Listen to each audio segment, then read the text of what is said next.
Welcome back, fight fans. We're into another UFC fight week, and this week we are going to have a light heavyweight bout in Abu Dhabi between Magomed Ankalaev as he takes on Bogdan Guskov. Should be a very interesting fight. Guskov's got a lot of hype around him right now. He can do great things on Saturday night, upset a lot of people. More importantly, upset Ankalaev and the light heavyweight division. Will he get it done? Stick around to find out on Saturday. But until then, sit back, relax, get ready for another cage conversation. Back down on the shit, dog, I don't stand down. Don't say that you love me, but don't know me, keep the scam out. Bitch, I'm so efficient, man, it's tight so I can stand out. Please don't interrupt me, hit this room like where you stand now. I don't ever back down on the shit, dog, I don't stand down. Don't say that you love me, but don't know me, keep the scam out. We are going to jump right into Rizvan Kunaev versus Tyrell Fortune at the heavyweight division. Now, I did have a little hiccup with the way these fights were coming because there was a lot of last minute setups and changes to the bout order. I started off with Ismail Bonfim and Axel Sola. So I'll go ahead and do that one on my Instagram, my TikTok. If you want to go ahead and check that out, slide on over there to get that one.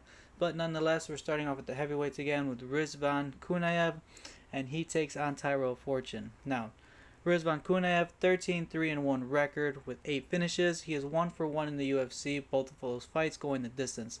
He's got good takedown defense and always works up immediately when he gets taken down. He likes to feint a lot. He's got good inside striking in the clinch. He's a very patient fighter, but occasionally he'll like to press forward. He moves away from the cage very well, so if you get him against that cage, it might be difficult for you to keep him there. He's very good at knowing the distance between the center of the octagon and the cage, so he'll get out of pressure very easily. He's got strong hands and a ferocious overhand right, so that might be something to look out for. He's always looking to score points. He's always attacking no matter what position he's in. He's always throwing something to let the judges know he is still in this fight. But he does need to check some leg kicks. His chin is also really up high when he strikes. He also needs more combos. There's a lot of 1-2s that are somewhat quick, but other than that, nothing really complex in the striking combination zone of his game. Across from him, Tyrell Fortune, 18-3 record with 12 wins by finish. He is coming off of a unanimous decision win over Marcin Tybura. He's got good boxing in range as well. Really light on his feet. He's constantly moving around and he's circling out of pressure, so he's also good at recognizing when he needs to move, when he needs to change direction, and how to exert his strikes into his combinations. He's got good timing in his takedowns. He blasted one of these with ease against Tybura. He's a really, really good sniper with that right hook of his, so you got to be careful with it. He also needs to be more aware of his energy. He loses the constant movement as the fight goes on. His hands are also low. He needs to get them up, especially being against someone who has a quick 1-2 in their arsenal. He also needs to put more combinations together as well. Not everything has to be fast or hard or land 100% of the time, but throw some light ones, stick and move. This is a game of chess. You got to give something to get something, and maybe him throwing a little more combinations will open up his striking game, more of his wrestling game, and let him be more a complete fighter. But for this one, it is kind of a coin toss. I think the matchmakers were well aware of what they were doing when they put these two fighters together, because they're both really closely matched. But here, we have to pick a winner. We have to stand on that winner with all 10 toes, no matter who it is. And with that, I'm going to go ahead and take Tyrell Fortune. I think he's more advanced in the wrestling, and that's going to be a key part in victory over Kunaev. This was a really good way that Curtis had success over Kunaev, so I think it'll play out the same way for Fortune. Striking wise, nothing too special between the two of them. Should be interesting since they both don't have much speed nor power. The combinations are kind of laxing on both ends, but what differs is the movement. I see a lot more movement from Tyrell Fortune, which makes me lean towards him, given he's got that better wrestling and better movement around the octagon. Up next in the lightweight division, we've got Magomed Wildchanko Zainikov, and he takes on Damian the Butcher Rezepki. Now, Magomed Zainikov, 8-0 record with 5 KO finishes. He's very good at checking kicks, decent head movement. He's good at mixing his striking targets. He's got nasty body shots. He's also good at taking someone down. He showed an impressive takedown in his Contender Series fight. He caught the kick and did a very, very good inside trip to get that fight down to the ground. He's able to grapple and strike, so he's pretty well rounded. He does overextend on some of his strikes, though, and he tends to drop that left hand. And against a solid striker, which he's going against this weekend, he's got to be careful with that. He also throws a lot of looping punches. He needs to throw more straights. He's very flat-footed, and he likes to throw heavy bombs, and it depletes his gas tank, and we've seen that in some of his fights before the Contender Series. His gas tank has depleted very noticeably as each round went on. Even in his Contender Series fight, his energy level just wasn't the same, so that might come back to bite him this weekend. Across from him, Damian Rzipski, 10-0 record with 9 wins by finish. Tall and lengthy fighter, comfortable switching stances. He's got good takedown defense. He's very persistent in ground transitions. He's constantly working to get a better position on the ground. He's got a strong left hand. He also likes to pick his shots. He'll land, but not all of them with power. But when he sees an opportunity and he sees an opening, he is very committed to it, and he throws that with an amazing amount of power. He likes to feint a lot and throw constant leg kicks as well. That might be an issue given how well his opponent is at checking leg kicks. He's got very good head movement, and his gas tank has been known to be very, very good. So he is capable of doing those full 15 minutes without a problem. Now, when he does get fights to the floor, his top control is very, very weak.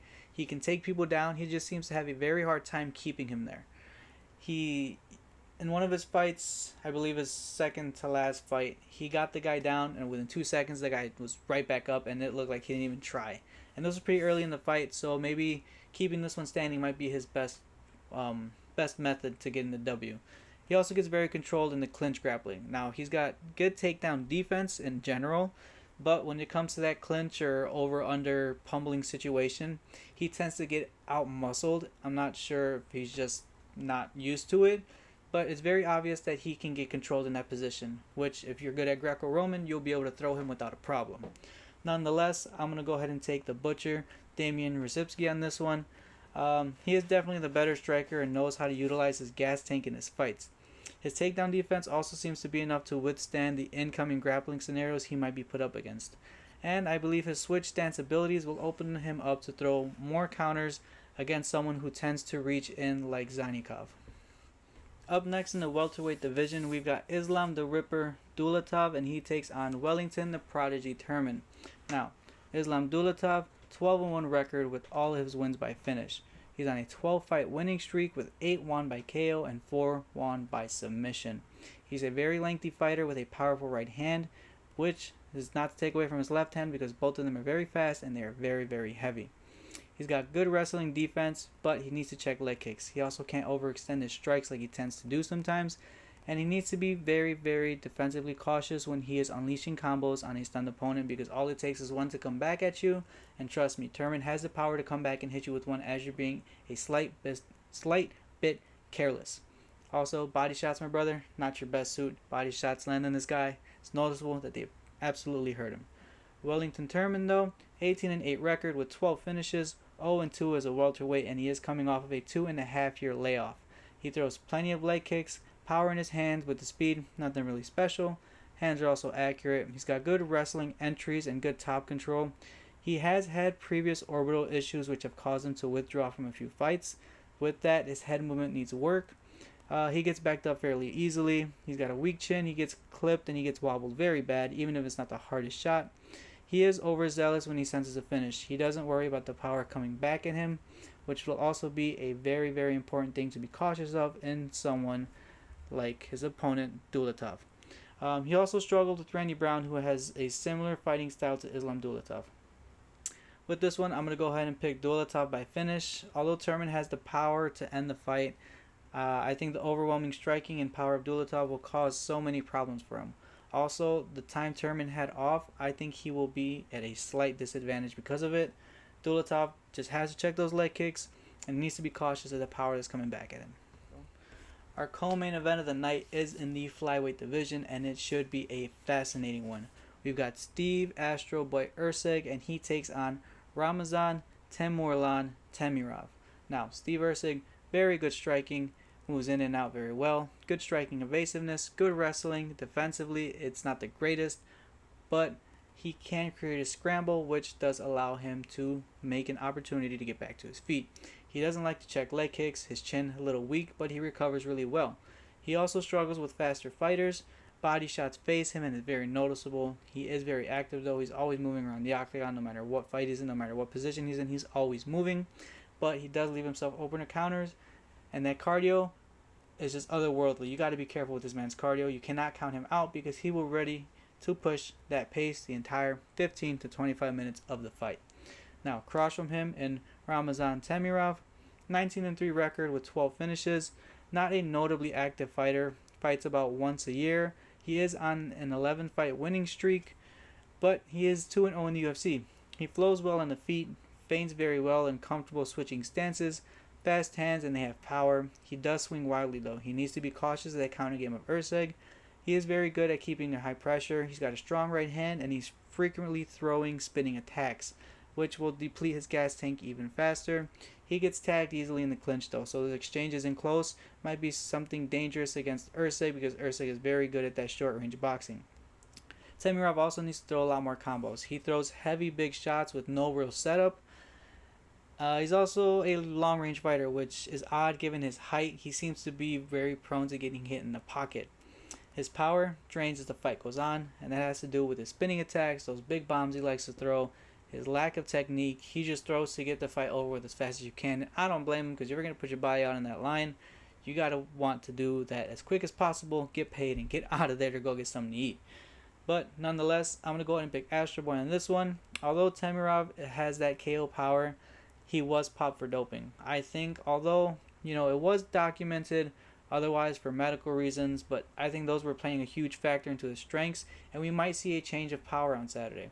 If Ursig can withstand the first round, I believe he will take this one to a decision win.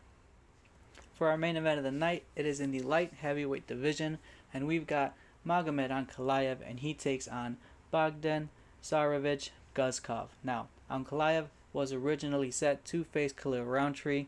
Roundtree unfortunately wasn't able to fight, so that gave Bogdan the opportunity to take on the number 2 ranked light heavyweight division, which is a really good opportunity since he is number 9. That's a good jump up in the rankings if he gets this dub on Saturday. So Magomed Ankalaev does have a 21-2-1 record with 11 finishes. He is coming off of a TKO loss to Alex Pereira in their second meeting. He's a very skilled striker and he has a very good body teep kick. He's got fast counters, not always accurate, but they are dangerous. He's got good leg kicks and flows with his combos very, very well. He fights better when he's the pressure fighter. He doesn't like to get backed up very much, and he needs to check leg kicks or at least try to evade them. Across from him, Bogdan Guskov, 18-3-1 record, all by finish. He's got 15 KOs and 3 submissions, and he is coming off of a draw to Jan Blachowicz. He likes to feint very well with his strikes, and he likes to move his head a lot. He's got good ground and pound. He's got very, very heavy power in his hands. He barely touched Jan Blachowicz, and he dropped him immediately, and it dazed them. He is calm in threatening situations. If he gets put in a sticky spot, he takes his time, addresses the situation, and then he works out of it. Leg kicks will be a problem for him. He's got to be ready for them, for the incoming ones at least. Straight down the middle strikes typically land on him. Although he likes to move his head a lot, it seems if you're just quick enough or one step ahead of him, you'll land. He tends to get backed up in his fights as well. He needs to take this one to Ankalaev. He cannot wait for Ankalaev, or Ankalaev will capitalize and put the pressure on and get that win away from him. He also needs to be more technical with his strikes. He can't afford to get countered. But something in me just still telling me to go ahead and pick Guskov on this one. I think he's going to recognize that he needs to put the pressure on early and he needs to overwhelm Ankalaev and finding opening to shut his lights out. If it doesn't do this, I think he'll get that win taken away from him unless he lands one hard lucky strike on Ankalaev. The power, though, is what really is making me sway towards Guskov. It's very, very frightening, and I do feel he will catch Ankalaev eventually with something big to shut his lights out and gain his name higher in the ranks. And there is your week's breakdown of the main card fights for UFC Abu Dhabi, Magomed Ankalaev versus Bogdan Guskov. A little recap of my picks for this weekend are Fortune, Rzybski, Dalatov, Ursig, and Guskov. Don't forget, smash that like button, comment down below who you have taking the main card bouts. Hit that subscribe button if you haven't already. Hit that little bell icon so you never miss a future video. And until next time, we'll see you for another Cage Conversation.